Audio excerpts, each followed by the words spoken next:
Hello again and welcome to another online lesson. Last time we were talking about President Harry Truman.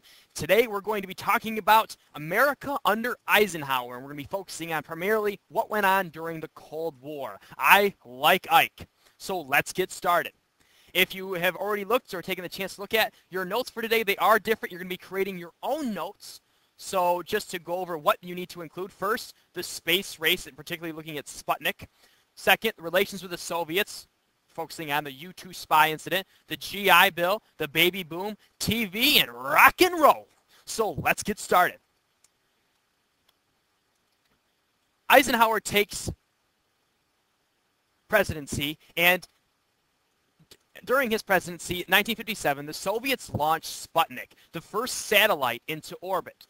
Now, this was only a satellite in orbit to collect information. But however, it led to a fear in the United States of the Soviets' military capabilities. Is there a missile on this? Is that a missile itself? Is it coming towards us? It scared us, so we put more effort into our space program. Again, we're looking at the space race, one of those competitions that push and pull, creating tensions between the United States and the Soviet Union.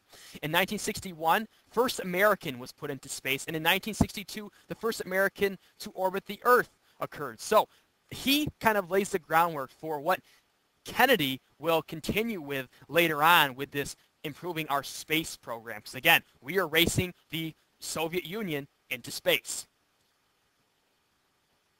Now, with that being said, our relations are beginning to change, sometimes for the better and worse. We're kind of in an uneasy situation with the Soviet Union. Stalin dies and Khrushchev took over, and he eased the tensions during the Cold War, called peaceful coexistence. And there began talks of disarmament when that's suspension of nuclear testing and the buildup. However, in 1959, Soviets shot down a U.S. spy plane known as a U-2 plane and captured the pilot, Gary Powers.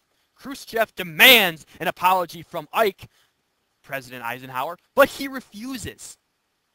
There was a Paris Peace Summit where these both men were at, and it collapsed. And in the end, Ike did little to change this Cold War in this aspect because tensions stayed the same due to the U-2 spy incident. Moving on.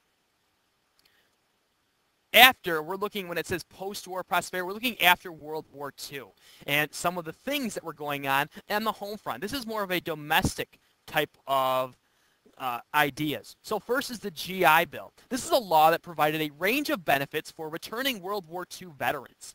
There was low-cost mortgages on homes, and they were able to get loans and cash payments of tuition and living expenses to attend college or vocational education. So it's providing them with an opportunity. They fought for our nation to get an education now and become part of society.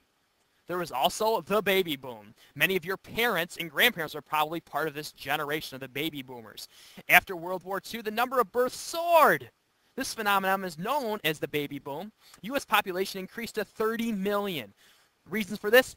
Couples are marrying young and divorce rates went down. Improvements in healthcare and medicines and vaccines, so more children living past infancy. And there's a higher income could support more children. I know personally my mother is one of 9. She has 8 brothers. My dad is one of 6. And if I remember correctly, my grandmother is one of 11. So again, very big families at this time. And by 1960, 9 out of every 10 homes had at least one TV in it. And this was huge. There was this huge boom in the 1960s, especially when Eisenhower and later presidents were in charge of prosperity. And Americans were making money. They were taking more time to have leisure. It was a very prosperous time. So some of the shows that people watched were, I don't know if you've ever heard of this, the Patty Duke Show, Leave It to Beaver, Father Knows Best. Your parents have probably heard of those shows. Even your grandparents probably watched some of them as well. And rock and roll booms. And hope maybe, does anyone know who this is? If you do, just go ahead and write it on the side of your page. We can talk about it.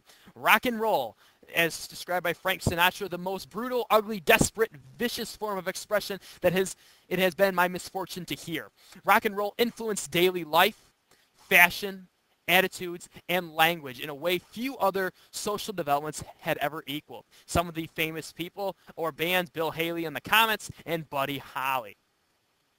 So that pretty much wraps up the part on Eisenhower that we wanted to cover for this lesson. I hope you're able to get enough notes down. Please make sure you're writing your questions down, and I will see you next time. Thank you.